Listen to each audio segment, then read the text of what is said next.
ว่าลาวจับและเคารพและบรรดาเพื่อนนักเรียนทั้งหลายเพลงนี้จังจะฟังเสียงเสกโลโก้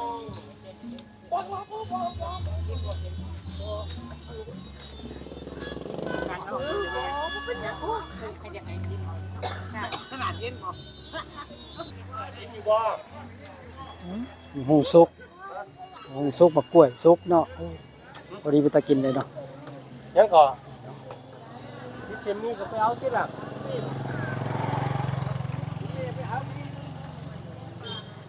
ครับทักทายเช้ามื้อนี้พามาเลาะตลาดบ้านนาทรายเนาะมื้อนี้ตลาดซุ่มชนเนาะมาเบิ่งพ่อค้าแม่ค้าเพิ่นได้กบได้เขียดได้ปูมาขายเนาะนี่เนาะนี่ปลาลงดีไว้นี่เนาะนี่ก็ปลาคอปูหน้าเนาะโอ้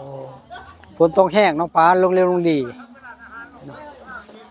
ปลาหลายอีหลีเนาะไปตลาดใดก็เห็นว่าปลาลงดีเขาจะว่าหลายเนาะช่วงนี้เฮ็ดบ่มีเนาะช่วงนี้เนาะเฮ็ดมีแต่ปลา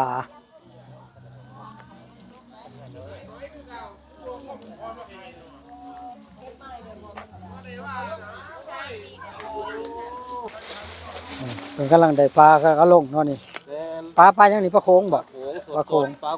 โขงสดๆเนาะมีแค่นี้เนาะเบิดนี่ก็เบิดเลยนี่เบิดเลยมาบ่ทันบ่ได้เนาะ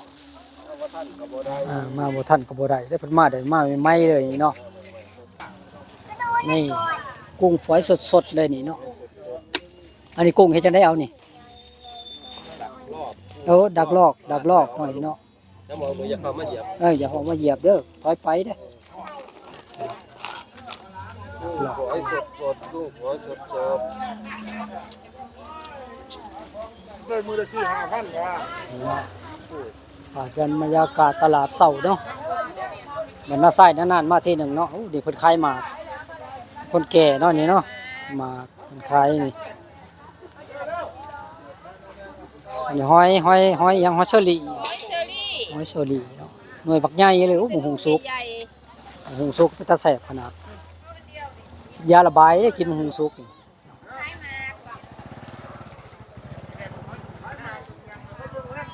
อันนี้หัวหอยโอ้นี่เฮ็ดละครนานๆเห็นทีหนึ่งนี่เนาะเฮ็ดละครทุ่งจักบาทเฮ็ดละครทุ่งละเศร้าโอ้คนขายบ่อยู่คนขายไปบ่โอ้เนาะฝากไว้คือเป็นทุ่งละเศร้าทุ่งละเศร้าเนาะ